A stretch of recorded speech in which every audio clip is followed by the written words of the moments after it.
The group of girls that I taught, obviously they're all here today, and we haven't seen each other since, and they were just one of those groups. It happens quite often, but they just gelled and they clicked, and we had such a laugh doing the classes as well, and it is just lovely to see all them again and their babies, and it's just lovely to keep in touch with them all as well. So yeah, it's fab to see them all. I love supporting mummies and babies and making a difference, and just giving that help and support, and I'm so passionate about it because I know it works, and I just want to help everybody. It was really fun. It was such a giggle, didn't it was really fun, and obviously really useful and helpful. But I'd say actually, I just really enjoyed it. It was a nice break from normal life, and it was just really nice to come and talk to people and learn things. It was just really, really a good laugh. Yeah. I think we had a laugh right from the... Yeah, we said we've only just met each other, but we just feel like we knew each other already. We just clicked, didn't we? Yeah.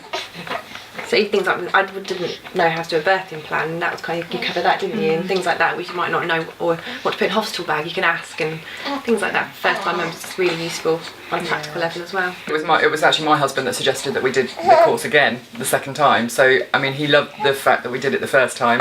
The other thing for the birth partners is the fact that it just gives them something concrete to do.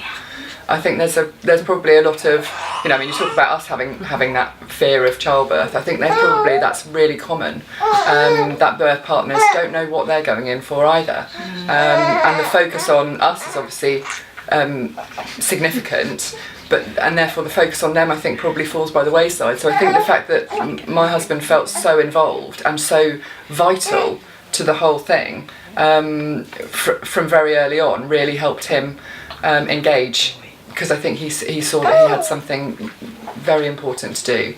I laboured on my own, using the techniques, doing the breathing, and then 6 o'clock the next morning they came in and said, "You're 5 centimetres." Now I'd got no idea. I was in my own little world. It was lovely. After this one was born, I did go back into my sort of trance state and said, right, okay, take stock, we'll do this again. And all of a sudden, he was there. He was being born, and I didn't really have to do anything. My body just did it, and I just trusted that it could. And now look at you. Are you there? I'm a right handful. You are. But it was the most positive that it could have been. Yes, one upside down, one breech, and just breathing, really. So I am so grateful for Emma Jane and everything she's done. Yes, and all the practice we put in, and having Danny's voice in my ear every night was really lovely.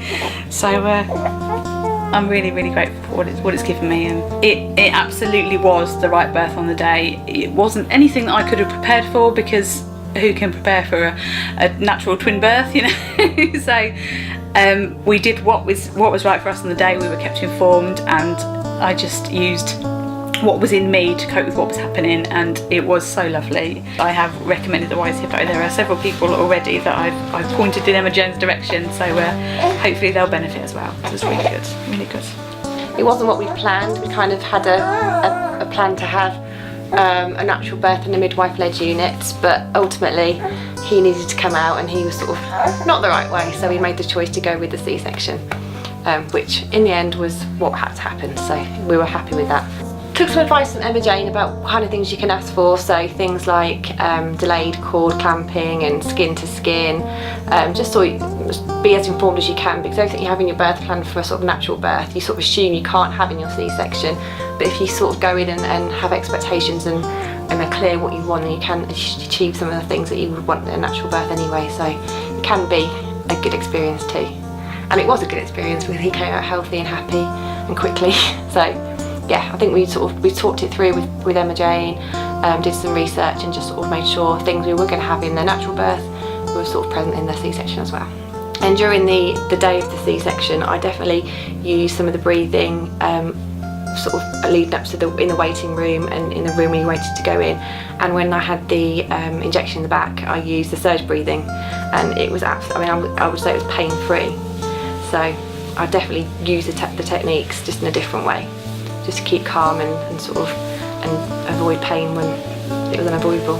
He was very calm for the first, probably till recently actually, so I kind of put that down to me being calm. And I think what it's taught me is just take everything in your stride, stop and breathe. If things, if you've got nappy going everywhere, or you've got a crying baby, or you've got a million things, just calm, be calm and relax, and things will be, you know, you'll get through it, sort of thing. So I think the calmness has continued through into motherhood, I would say. If I met another pregnant woman now, I would tell her she is on a great adventure, that she is capable of doing everything that she needs to do, whether it's during the pregnancy or during the labour, whichever way it happens, that it's a great experience, that there will be challenges, but she'll meet them, and just to embrace it and enjoy it. And I certainly wouldn't do what some people do, is sort of say, oh, I did that and it was horrible, or this happened. I would just focus on the positives, because actually that's the reality of it. So I would just say, enjoy it. And I think it's important to remember that it's about having the right birth for you on the day, and you and your baby, which is what I had ultimately, and I think this course helped me come to terms with that as well.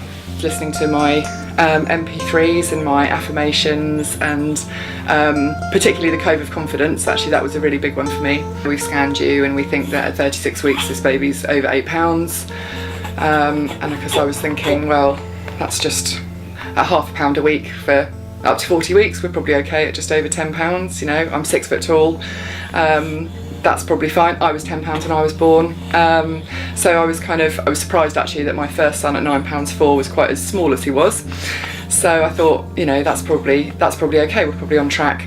But I think the code of confidence, particularly when I started seeing consultants and they started talking to me about induction, I think at about 36 weeks, they basically said, you know, we don't want to let you go too much over your due date, because, you know, if you track on this line, you know, if you go to 42 weeks, you could potentially have a 5.5 kilo baby. And I said, well, that means nothing to me, I don't know what kilos mean. And they said, well, that's over 12 pounds. They broke my waters at about 7:30 in the evening, and I feel like I slept till about 3-4 in the morning, and he came at 5:45. I think I took the midwife by surprise, but it didn't seem like long. I mean, I know it was only 3 weeks ago now, and I'm kind of forgetting those elements of things. But it was a lovely feeling. I mean, his shoulders were a tight squeeze, but I think my midwife did an amazing job. When I first saw him, he was placed on my chest, and I remember thinking, oh, he's got a substantial weight. And obviously still just over the moon that he was out safely, and just, you know, he's just on my chest, and he's just this slightly big chubby bundle of joy. One of the midwives was probably in her mid-50s and had been doing midwifery for a while, and she said, I think he looks like a 12-pounder, and I of course said, don't be ridiculous. Don't be ridiculous. And yeah, 12 pounds 4, so he was 5.56 kilos. Weren't you? I like to think it was that belief really that got me through, that my body wouldn't be silly enough to grow something that I couldn't birth, and I've always thought that, and I think it really was that I never doubted it, ever. As a new mum, I think the Wise Hippo programme is still certainly helping me remain relaxed about it. I think it's very easy in this day and age, particularly with social media and messages and blog articles, and this is the way you should do it, and what if your baby does this, and is it normal if my baby does that? I think you can obsess really easily, and I think to be able to relax, to know yourself and to know your baby, which really has seen us through the whole pregnancy, the birth and the first 3 weeks of this little guy's life. I think and I hope that stays with me. Relaxation and just being and having that natural confidence. It's your body, it's your baby, and you're the one who knows best. I'd just like to thank the Wise Hippo programme for giving me the confidence and the techniques to really empower me through it all, through pregnancy, through birth, and hopefully through motherhood. I can't believe I gave birth to a 12 pound 4 ounce baby, but I did.